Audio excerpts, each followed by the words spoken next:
कृष्ण को उत्पात विषय रे गुरुतर अभियोग उपस्थापित है, किंतु यशोदा मुखरे विरक्ति कि शासनर लेशमात्र चिन्ह देखागला नहीं।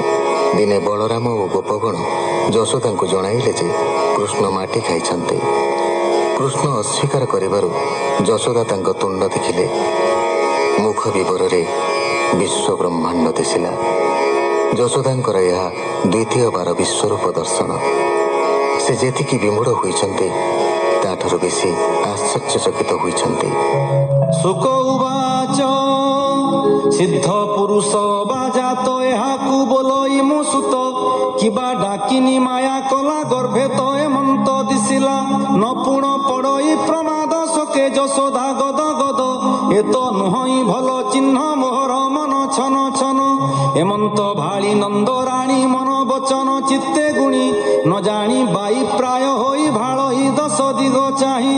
गोरज कृष्ण देहे बळी अनेक कला निउ छाड़ी पुत्र को कराई स्नान ब्राह्मणे देला मिष्ट अन्न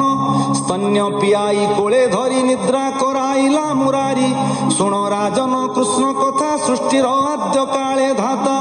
अष्ट बसुंकु जात कला जन जन के नाम देला पुत्रंक मध्य साधु धीर द्रोण बसु नाम जहार पत्नीर नाम तार धरा सम नुहई अपसरा पुत्र बधुंकु राई धीर आदेश देले वेद बर वेद प्रमाणे सृष्टि कर संसार होइब तुम्हर हरिंकी ध्यायी तप करी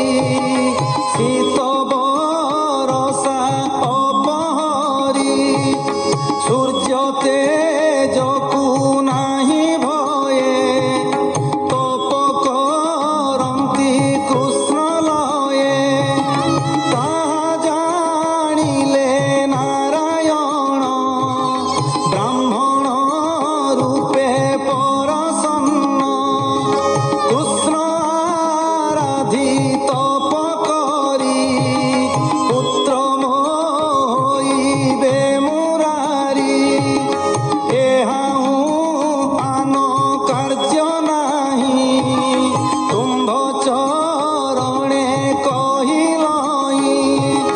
शुणी हसिले भावग्राही कहंती दुहिं किय नाई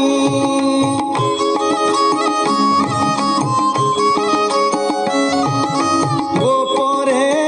हुआ जाई जात तुम्भे जे होइब महत द्वापर जुगे भारानासे जन्म होइबे पीतबासे देवकी गर्भे होई जात कृष्ण होइबे तुम्भ सुत पुत्र बोलाइबे तुम्हर असुर करिबे संहार 11 बत्सर तो घरे बंचिबे पुत्र स्नेह भरे गोपरे करिण बिहार बीजे करिबे मधुपुर